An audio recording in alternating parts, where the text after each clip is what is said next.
My end value for the dollar is zero. Zero. When is that going to happen? I mean, let me not ask tomorrow, but obviously 15 not years, tomorrow. 30 years? Well, I think in like 10 years, 12 years' time, the US dollar will be like wallpaper. Yeah. The dollar is in danger, great danger, and we're in worse shape than we were in the 70s, and it was rather chaotic then. So we're moving into a very, very dangerous era, according to what the gold price is telling us. Make no mistake, the path that we're on right now is not sustainable. This is not the type of growth dynamic that the United States needs to stay on indefinitely. It cannot do that. So far, the house price appreciation has stayed excessive. So far, real interest rates have stayed low. So far, America's foreign creditors have kept funding our external deficits. So far, the crisis that could emerge from this combination has yet to occur. And the longer these problems do not surface, the deeper the complacency becomes that maybe we can get away with this indefinitely. It's human nature. But even at a high political level, you think they're that naive? I mean, they should see the risks as well. You're making presumptions about the wisdom of our political leaders that I think are a stretch. But I don't see any actions in Washington where people are seriously saying we've got to do something about this. Quite the opposite. They're doing the opposite. They're trying to debase the dollar even further. Despite all this talk about a strong dollar, their actions speak louder than words. Unfortunately, we buried capitalism years ago, and we've been talking about this. Nothing the government is doing is legal. They're violating the Constitution with everything that they do. But, Paulson said today about this plan, he said it was necessary and unprecedented, and he's wrong on both counts. It's completely unnecessary, and unfortunately, there is precedent for this type of monetary policy. They tried it in Argentina. They tried it in Weimar Republic, Germany. They're trying it right now in Zimbabwe. I got right here in my hand 100 billion Zimbabwe dollars. And if I spend it quickly enough, I can buy a pack of chewing gum. This is the road they're taking us down. We don't need liquidity in this country. We need savings. And the government is trying to inject the banks with all this liquidity so they can loan it out. But you can't do that. We need legitimate underconsumption to have real savings. All the government is providing us with is inflation, and we're going to get more and more of it. So, in 2005, a Dutch documentary was released posing a scenario in which the dollar collapses 25% against the euro in one day. Since the making of that documentary, the dollar has lost 17% of its value against the euro, and even more against other currencies and commodities.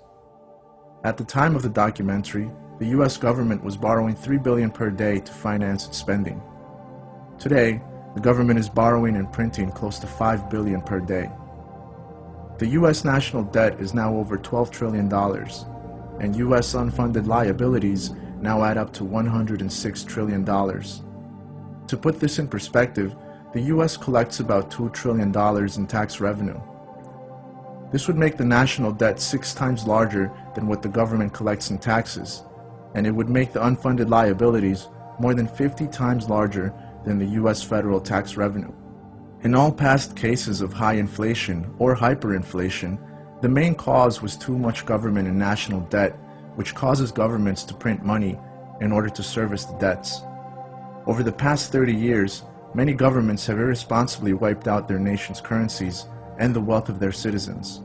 Some of the most recent cases of hyperinflation over the past 3 decades include countries like Bolivia, Argentina, Brazil, Peru, Poland, Ukraine, and most recently, Zimbabwe.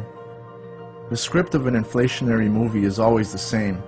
Irresponsible or corrupt politicians take on huge debts in the name of the nation's citizens. They spend the money on themselves and on friends in big business, and they leave the citizens to pay back the debts, and ultimately, they leave the citizens at the fate of inflation. Usually, the corrupt politicians and insiders stash their own money, investments, and savings outside of their own collapsing economy and currency. All the while, they tell the people of the nation that everything will be fine. Meanwhile, average citizens lose their savings, pensions become worthless, and middle-class citizens are thrown into poverty. Recent history offers many cautionary tales of inflationary economic policies. These policies have brought economic destruction to many nations and impoverished entire middle classes. If Americans choose to continue down this inflationary path, the United States could become the next cautionary tale.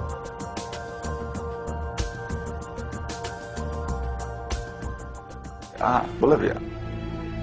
What's the inflation rate in Bolivia this week? Because we had galloping hyperinflation that destroyed our economic base.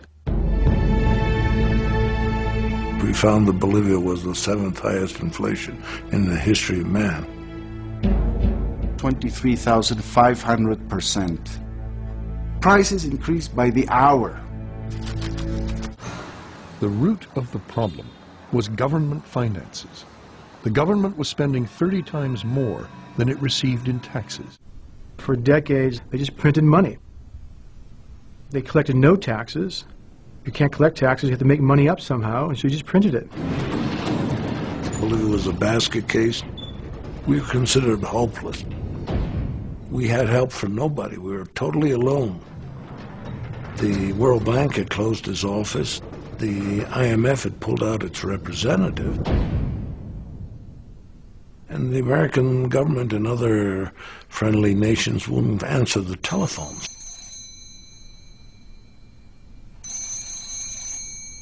When I got to La Paz in July 1985, the inflation rate was about 60,000%. It was an extraordinary and terrifying thing to see, actually.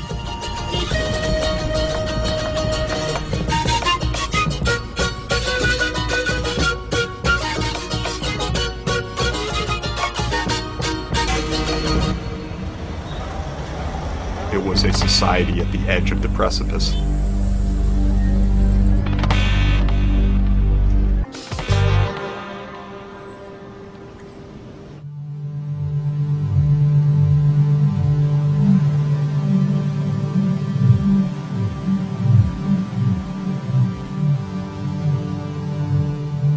We told him, you have 90 days before Bolivia's hyperinflation becomes the highest inflation in world history.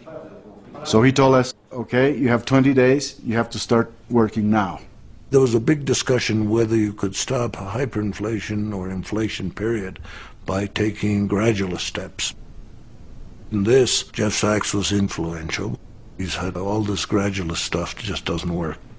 When it really gets out of control, you got to stop it. Like in medicine, you got to take some radical steps, otherwise your patient is going to die.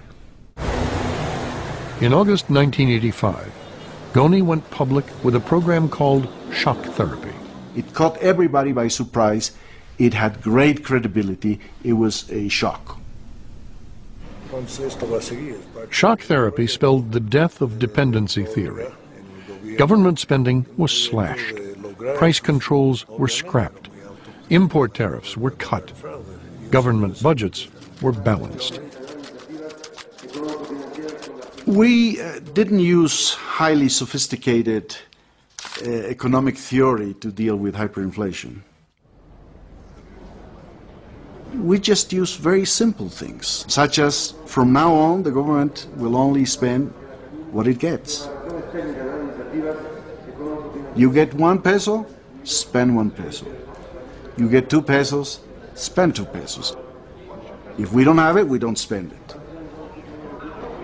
No borrowing from the central bank, and therefore the central bank did not have to print money. Shock therapy meant that the price of essentials, transport, food, fuel, all shot up.